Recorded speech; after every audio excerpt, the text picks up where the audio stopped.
रखना है कदम तो आगे रख, पीछे खींचने के लिए लोग हैं ना। तो दोस्तों आज हम लोग पढ़ेंगे क्या, स्मॉल इंटेस्टाइन के बारे में, ठीक है। यानी डाइजेस्टिव सिस्टम का पार्ट है, स्मॉल इंटेस्टाइन टॉपिक है। इससे पहले हम लोग स्टमक पढ़ लिए हैं, ठीक है। स्टमक के नीचे क्या आता है, स्मॉल इंटेस्टाइन। इसके बाद हम लोग पढ़ेंगे लार्ज इंटेस्टाइन। तो चलिए देरी न करते हुए चलते हैं अपने टॉपिक की ओर। तो देखिए आपको हम डायग्राम के माध्यम से भी बताएंगे स्मॉल इंटेस्टाइन, ठीक है। तो स्मॉल इंटेस्टाइन क्या होता है, ठीक है। स्मॉल इंटेस्टाइन एक long narrow coiled tube extended from the stomach to the large intestine. इसका कहने का मतलब ये हुआ कि स्मॉल इंटेस्टाइन एक क्या होता है, ट्यूब लाइक स्ट्रक्चर होता है जो कि क्वाइल्ड टाइप का होता है। जैसे कि क्वाइल्ड आप देखे होंगे, जैसे कि स्प्रिंग वगैरह जो देखे होंगे उसी टाइप का ये होता है आपका, ठीक है।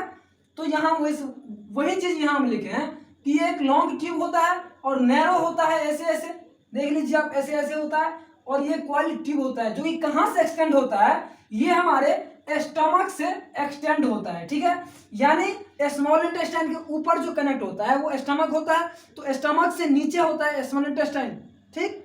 और स्मॉल इंटेस्टाइन के नीचे किससे ये कनेक्ट होता है, ये होता है लार्ज इंटेस्टाइन से कनेक्टेड। क्लियर।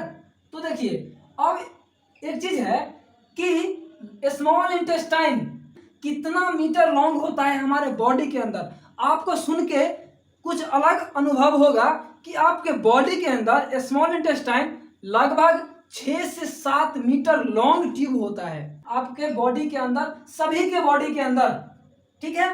अब देखिए अब ये 6 से 7 मीटर लॉन्ग जो होता है, अब ये 6 से 7 मीटर लॉन्ग आपको हम प्रूव कर देंगे कि ये कैसे कैसे होता है, ठीक है। तो आगे चलिए। अब देखिए it is the region where most digestion and absorption of the food takes place. इसके कहने का मतलब ये है कि ये जो स्मॉल इंटेस्टाइन रीजन है, ये जो स्मॉल इंटेस्टाइन रीजन है, ये जो आप देख रहे हो ये है लार्ज इंटेस्टाइन, ठीक है। और ये जो है ये बीच वाला देख रहे हो ये है स्मॉल इंटेस्टाइन। स्मॉल इंटेस्टाइन एक ऐसा प्लेस है फूड के लिए जो कि बहुत ज्यादा डाइजेशन और एब्जॉर्प्शन करता है आपका स्मॉल इंटेस्टाइन, जो भी आप फूड इंटेक करते हो, ठीक है, स्टमक के बाद। क्लियर। तो इसका कहने का मतलब ये हुआ। अब हम देखते हैं आगे।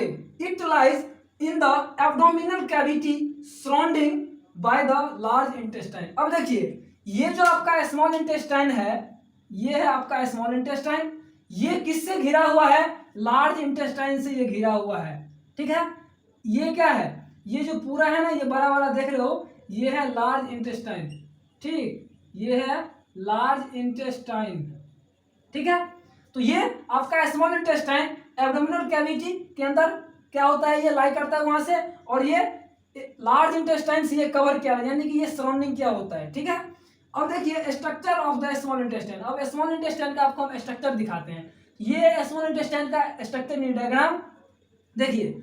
ये जो है ना, अभी आपको हम बोले थे कि ये होता है 6 से 7 मीटर लॉन्ग होता है। तो ये आपका स्टमक, यहाँ पे आपका यहाँ पे होता है स्टमक, ठीक है, ठीक है। यहाँ पे क्या होता है स्टमक, ये स्टमक से कनेक्ट होता है, समझे। जहां से ये स्टमक से कनेक्ट होता है स्मॉल इंटेस्टाइन, यहाँ इसको बोलते हैं ड्यूटेनियम, ठीक। अब ये 6 से 7 मीटर लॉन्ग ट्यूब होता है और इसके इंड पार्ट को बोलते हैं हम इलियम, ठीक है। अब देखिए ये है ड्यूटेनियम, ये है इलियम, और इसके बीच वाले पार्ट को हम बोलते हैं जेजुनियम।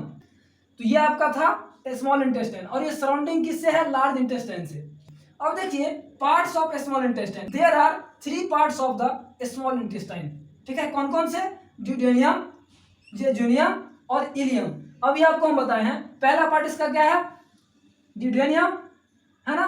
दूसरा क्या है बीच वाला, जेजुनियम, और तीसरा क्या है, इलियम, इंड वाला पार्ट इलियम। स्टार्टिंग होता है ड्यूटेनियम से, लास्ट होता है इलियम से। तो देखिए ड्यूटेनियम क्या होता है, ड्यूटेनियम जो है ये मोस्ट प्रॉक्सिमल पोर्शन होता है आपका किसका, स्मॉल इंटेस्टाइन का। ये मोस्ट प्रॉक्सिमल पोर्शन होता है स्मॉल इंटेस्टाइन का। क्लियर। आप यहाँ पे स्पष्ट देख सकते हो, ठीक है। जैसे कि देखो ये जो प्रॉक्सिमल पोर्शन है कौन, ड्यूटेनियम, आप देखो यहीं से स्टार्ट हो रहा है, क्योंकि आपका स्टमक और स्मॉल इंटेस्टाइन यहाँ मिल रहा है।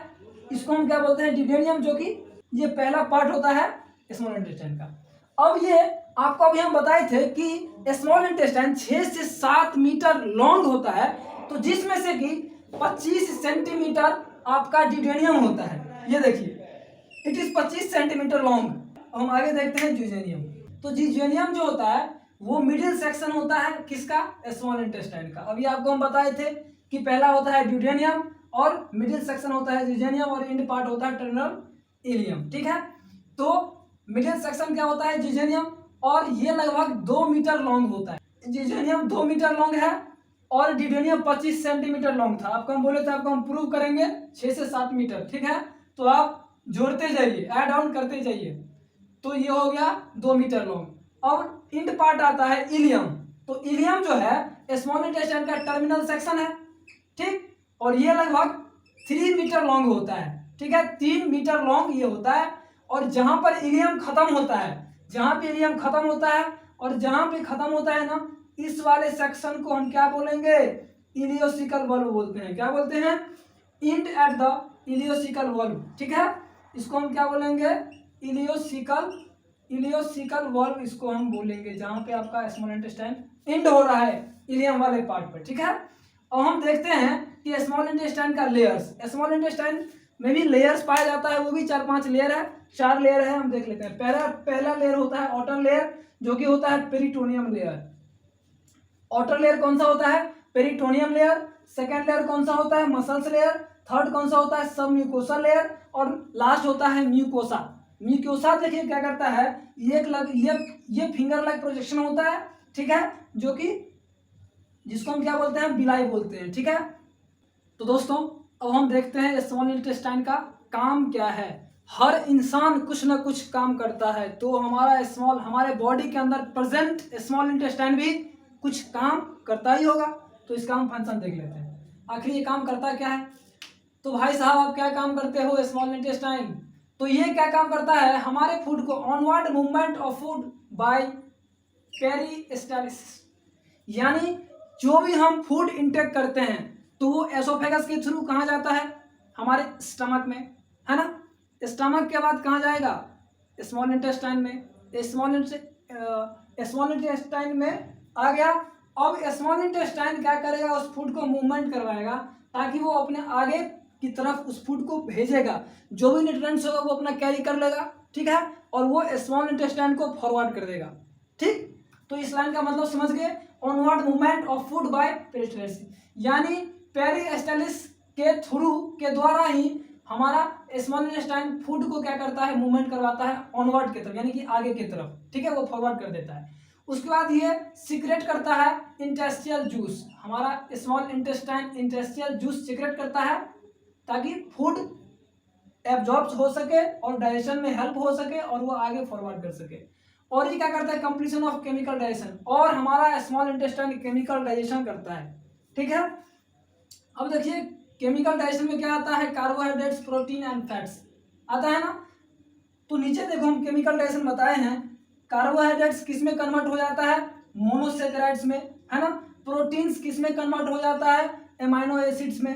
फैट्स किस में कन्वर्ट हो जाता है, फैटी एंड ग्लिसरॉल में, ठीक है। ये होता है आपका केमिकल डाइजेशन, समझ में आ गया होगा। अब देखिए हमारा स्मॉल इंटेस्टाइन क्या करता है, प्रोटेक्शन करता है किसके अगेंस्ट, इन्फेक्शन के अगेंस्ट। और ये किससे बचाता है, किसके द्वारा बचाता है, माइक्रोब्स और लिम्फ फॉलिकल्स के द्वारा ये बचाता है हमें इन्फेक्शन से, ठीक है। अब देखिए ये सिक्रेशन करता है हार्मोन को, कौन सा हार्मोन, सीसी के हार्मोन होता है, जो कि होता है कॉलीसिस्टोकाइनिन हार्मोन। कॉलीसिस्टोकाइनिन हार्मोन सिक्रेशन करता है, ठीक है। और ये एब्जॉर्प्शन क्या करता है, न्यूट्रिशन एब्जॉर्प्शन करता है। न्यूट्रिशन को क्या करता है, ये एब्जॉर्ब करने का काम करता है, ठीक है, हमारा स्मॉल इंटेस्टाइन। तो दोस्तों आपको समझ में आ गया होगा स्मॉल इंटेस्टाइन। आज के लिए इतना ही, मिलते हैं किसी नए वीडियो के साथ, तब तक के लिए जय हिंद।